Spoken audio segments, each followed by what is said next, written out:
avec Jésus. Sois comme la prophétesse Anne. Tu verras le roi. Amen. Pourquoi il faut éviter les relations intimes avant le mariage? Parce que les impudiques ne seront pas enlevés. Parce que les impudiques iront en enfer. Vous savez que les impudiques iront en enfer? Oui. Le Dieu qui t'a créé, si tu es impudique, il te jette dans le feu. Le Dieu d'amour, qui est mort à la croix pour toi, qui a versé son sang. Si tu es impudique, il te jettera dans le feu. Ne pense pas que tu es exceptionnel. Moi, j'ai une grâce particulière avec Dieu. Je peux me permettre de faire n'importe quoi. Je finirai au ciel. Ça, c'est ta propre Bible que tu viens d'inventer. Apocalypse 22, versets 14 à 15 nous dit ceci. Heureux ceux qui lavent leurs robes afin d'avoir droit à l'arbre de vie et d'entrer par les portes dans la ville. Dehors les chiens, dehors les enchanteurs, dehors les impudiques, les meurtriers, les idolâtres et quiconque aime et pratique le mensonge. Dehors, dehors, en dehors de la nouvelle Jérusalem céleste, les impudiques. Pourquoi tu dois éviter les relations sexuelles avant le mariage? Pour ne pas aller en enfer. Pour ne pas aller en enfer. Car si tu meurs impudique, tu vas en enfer. Même s'il y aura un prêtre qui viendra avec l'eau bénite, avec l'encens, ça ne fait rien du tout. Je viens d'un deuil. Il y a un prêtre qui est venu à la fin avec de l'eau. Il a jeté sur les corps. Il a dit que la maman est allée au ciel. Ah, j'ai dit, Ozabangouya makasi papa oyo pesa Ozabangouya. Eh, kaka na mai kaka memi mtulo la.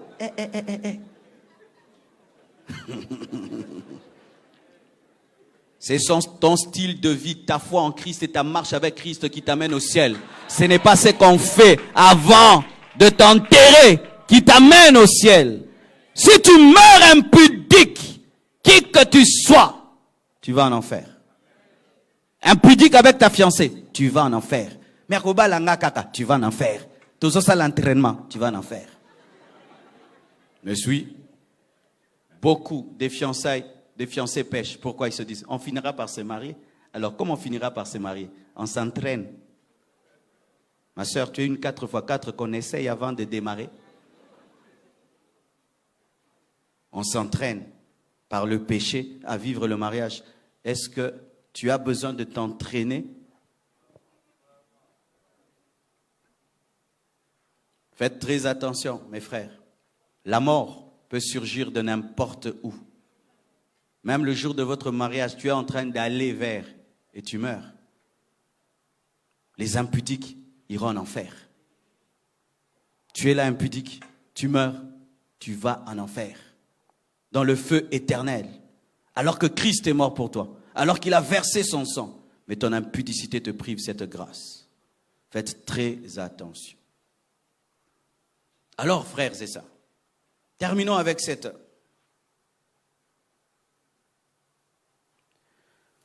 parole de Paul. Pourquoi faut-il éviter les relations intimes avant le mariage? Parce que c'est un double péché. Dites double péché. Double péché contre Dieu et contre son corps. 1 Corinthiens 6, versets 18 à 20. Tous les autres sont des péchés, mais l'impudicité, la Bible dit, c'est un double péché. Double péché. Un péché dans un autre. La Bible dit, 1 Corinthiens 6, verset 18, fuyez l'impudicité. Devant tous les autres péchés, on dit de résister, mais devant l'impudicité, on dit fuir. Quelque autre péché qu'un homme commette, ce péché est hors du corps. Mais celui qui se livre à l'impudicité pêche contre son propre corps. Ne savez-vous pas que votre corps est le temple du Saint-Esprit qui est en vous, que vous avez reçu de Dieu et que vous ne vous appartenez point à vous-même? Ton corps ne t'appartient pas. Ta sexualité ne t'appartient pas. Et comme ça ne t'appartient pas, tu ne peux pas en faire ce que tu veux. Alléluia. Ton corps ne t'appartient pas. Et ainsi comme ça appartient à quelqu'un d'autre, tu dois lui demander la permission. Alors chaque fois que tu veux commettre l'impudicité, pose la question au propriétaire du corps. Seigneur, j'aimerais un peu... Qu'est-ce que tu en dis, Saint-Esprit? S'il te dit vas-y, vas-y. Jamais l'Esprit de Dieu ne te dira de commettre l'impudicité. Chaque fois que nous nous livrons à l'impudicité, nous faisons de notre corps notre propre propriété. Alors que lorsque tu te convertis, et ton âme, et ton esprit, ton corps, tout appartient à Jésus-Christ. C'est comme si tu prends les ustensiles du temple et tu en fais un usage profane. Je donne l'exemple, tu entres dans le temple au temps de Salomon, au temps de Moïse, et tu prends le chandelier d'or qui devait éclairer le lieu saint et tu l'amènes dans une boîte de nuit. C'est ce que tu fais.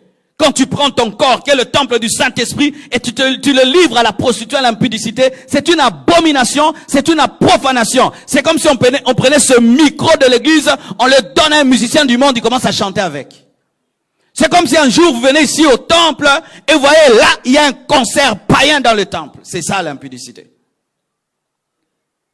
C'est comme si un jour, vous venez dans ce lieu consacré à Dieu, vous y trouvez des choses sales. C'est ça l'impudicité. C'est prendre le corps, le temple de l'esprit et y amener de la saleté, de l'abomination. C'est utiliser les ustensiles du temple à des choses profanes. Ta main peut guérir les malades, vrai ou faux? Mais tu en fais quoi? La main. Vous imposerez les mains aux malades et les malades seront guéris. Mais toi, tes mains font quoi? Ça touche des choses, et des choses, et après les quitte, mbote, ndeko, sokola maboko nan. Des masturbateurs. Vous salissez vos mains qui devaient guérir les malades. Vous êtes dans des caresses impures, La main qui devait guérir est dans des caresses impures. C'est pourquoi tu ne guéris plus les malades. Ta main qui devait toucher les gens et ils sont guéris, elle touche des choses. Ustensile du temple. Mais utilisé comment? C'est comme un militaire. On lui donne une arme pour protéger la nation. Lui, il va voler avec. Dans des catchs. Vous voyez comment ça vous fait mal? Quand tu vois un homme en armes, mais c'est lui qui est en train de te dévaliser. Avec les armes qu'il devait utiliser pour te protéger. Et comme maintenant, tu commets l'impudicité. C'est ce que tu fais. Ce corps qui devait être le temple du Saint-Esprit, tu utilises maintenant les membres de Christ, les ustensiles de Dieu, à une œuvre profane. Pire pour vous qui servez Dieu. Vous qui servez Dieu. Vous qui montez ici prêcher, qui montez là pour chanter, qui montez ici modérer. Mais vous êtes dans l'impudicité. Vous n'avez pas honte?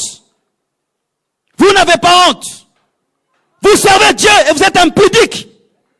Vous êtes dans la masturbation. Vous êtes dans des choses sales. Il faut vous suspendre. Il faut arrêter de servir Dieu. Tout acier. Pourquoi il n'y a pas la puissance dans nos églises? Des gens qui servent Dieu mais qui sont impudiques. Des hypocrites. Remplissent les églises.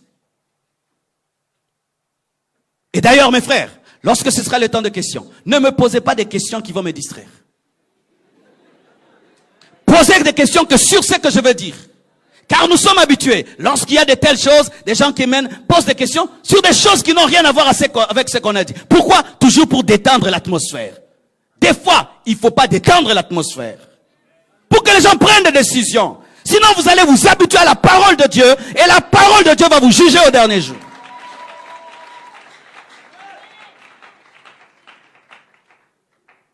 Bien-aimés frères et sœurs, l'homme qui commet l'impudicité pêche contre Dieu, il pêche contre son corps.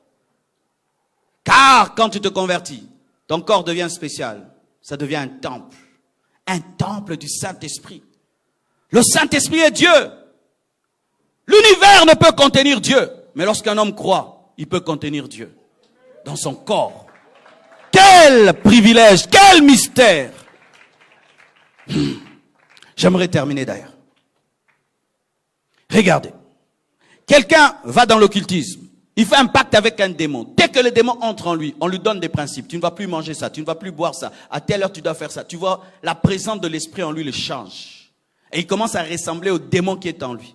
Mais nous avons reçu le Saint-Esprit. C'est un esprit de propreté, un esprit de pureté. Comment tu as le Saint-Esprit avec toi, mais tu es en train de coucher avec une femme qui n'est pas ta femme? Le Saint-Esprit se sent comment dans ce corps? Est-ce que vous avez déjà senti, vous avez déjà compris ça? Tu as le Saint-Esprit en toi, mais tu es en train de coucher avec une femme qui n'est pas ta femme. Avec un mari qui n'est pas ton mari. Le Saint-Esprit se sent comment dans un tel corps? C'est comme si tu es dans une maison très à l'aise. Et un jour, on décide de remplir cette maison de fumée. Et on prend des cadavres pourris, on les jette dans la maison et on t'enferme dedans.